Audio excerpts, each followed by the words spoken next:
Selamat pagi.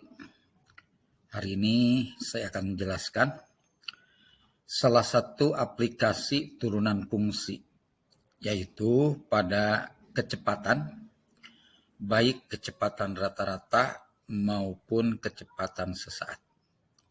Di mana ini merupakan salah satu aplikasi dari turunan fungsi pada mata pelajaran fisika, khususnya pada gerak lurus berubah beraturan. Perhatikan baik dari konsep maupun nanti beberapa contoh soal beserta penyelesaiannya. Oke, saya lanjutkan. Ya, kita lanjutkan. Sebuah benda bergerak dari suatu tempat ke tempat yang lain, menempuh jarak S dalam waktu T, maka kecepatan rata-rata benda itu ditentukan dengan bahwa kecepatan rata-rata adalah perubahan jarak dibagi dengan perubahan waktu dengan simbol delta S dibagi dengan delta T.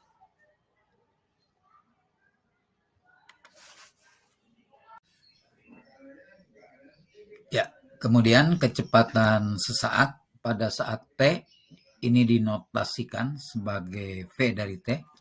Dirumuskan bahwa kecepatan itu adalah merupakan limit dari fungsi T dengan delta T sekecil mungkin atau mendekati 0. Ini merupakan perubahan jarak dibagi dengan perubahan waktu. Dengan kata lain, kecepatan ini merupakan turunan dari fungsi jarak.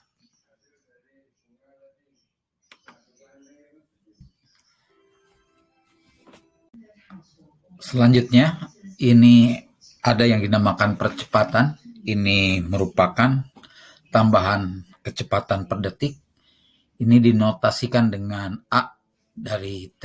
Ini merupakan limit atau limit fungsi dari fungsi kecepatan dengan delta T mendekati 0. Ini merupakan delta V ini dibagi dengan delta T. Atau dengan kata lain, percepatan ini merupakan fungsi turunan fungsi kecepatan terhadap waktu. Atau bisa juga ini merupakan turunan kedua dari fungsi jarak terhadap waktu.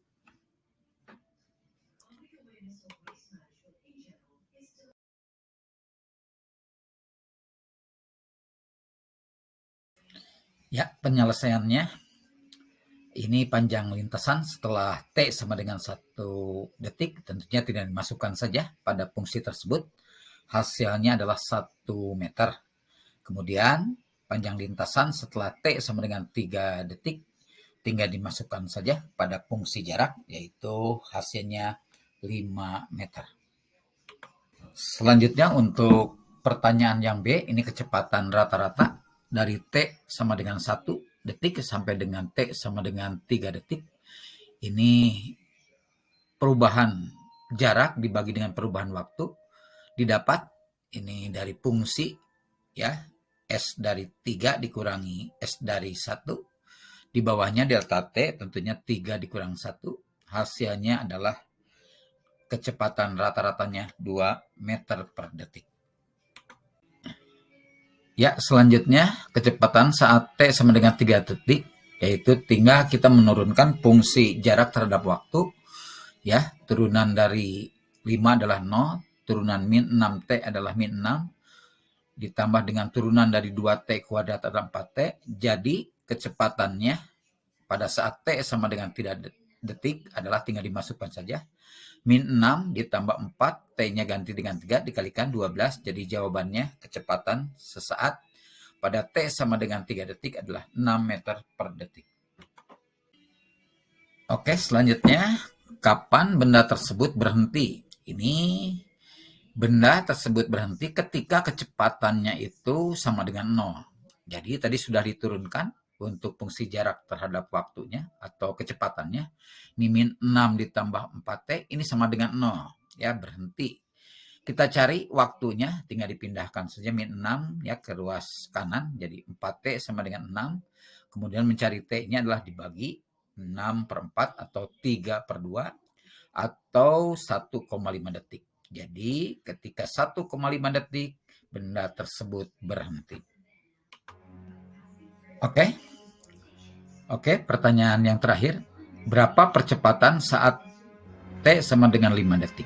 Kita ketahui kecepatannya adalah tadi ya 6 plus 4T ya rumusnya. Kemudian percepatan adalah ini turunan tingkat kedua dari fungsi jarak. Atau bisa saja dari kecepatannya ini diturunkan. Jadi percepatannya adalah turunan dari kecepatan, yaitu turunan min 6 adalah 0, turunan 4T sama dengan 4. Jadi percepatannya adalah 4 meter per detik kuadrat. Ya, jadi pada soal ini percepatannya konstan ya. Karena di sini turunannya hasilnya 4. Jadi pada saat T sama dengan 5 detik, ini percepatannya 4 meter per detik kuadrat. Oke, demikian. Sudah saya berikan contoh sedikit saja hal-hal yang berkaitan dengan aplikasi dari matematika berkaitan dengan turunan fungsi ya pada kecepatan dan percepatan. Demikian. Salam dari Pak Ed.